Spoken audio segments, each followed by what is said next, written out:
पश्चिम Asia में चल रही जंग भयानक रूप लेती जा रही है। आज इजराइल ने लेबनान पर भयानक रूप से हमला किया।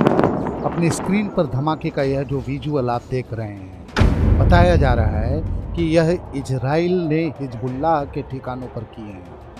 हिजबुल्लाह के तकरीबन 75 ठिकानों पर इजराइल ने ज़बरदस्त रूप से हमला किया है। खबर है कि इन हमलों में हिजबुल्लाह के 75 ठिकाने पूरी तरह से तबाह हो गए हैं। इसके अलावा इजराइल ने दावा किया है कि उसने आज हिजबुल्लाह के 40 लड़ाके ढेर कर दिए। इससे पहले ईरान ने इजराइल के रिहायशी इलाकों पर रात भर हमला किया था। तेल अवीव में हो रहे ईरानी मिसाइल हमलों के कारण रात भर खतरे का सायरन बजता रहा। तेल अवीव में मचाई गई तबाही के बाद वहां इजरायली आपातकालीन बचाव कर्मी पहुंचे। पिटाह टिकवा में निवासियों ने सड़क पर आपातकालीन टीमों से बात की, जबकि उनके भवन को घेर कर नुकसान का जायजा लिया जा रहा था। रमात गान में बचाव कर्मियों ने टॉर्च की रोशनी में क्षति का निरीक्षण किया। 28 फरवरी को अमेरिका और इजराइल ने ईरान पर जो हवाई हमले शुरू किए, उसके बाद से पश्चिम एशिया में हजारों लोग मारे गए हैं।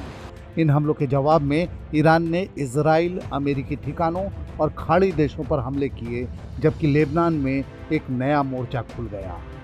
इन सब के बीच ईरान ने बहुत साफ तौर पर चेतावनी दी है कि अगर उसके खिलाफ किसी भी तरह का ग्राउंड इन्वेजन होता है, खासकर उसके किसी द्वीप या ज़मीन पर कब्जे की कोशिश होती है, तो वह सबसे पहले संयुक्त अरब अमीरात को निशाना बनाएगा और उसे पूरी तरह तबाह कर देगा। दरअसल तेहरान के वरिष्ठ अधिकारियों का मानना है कि यूएई इस जंग में सिर्फ मूक दर्शक भर नहीं, बल्कि वह सक्रिय भूमिका निभा रहा है। ईरान मानता है कि यूएई ने अमेरिका और इजराइल को न सिर्फ अपने सैन्य ठिकानों का इस्तेमाल करने दिया, बल्कि कुछ एयर फैसिलिटी भी ऑपरेशन के लिए मुहैया कराई। यही वजह है कि ईरान ने अब अपने रुख में बड़ा बदलाव किया है।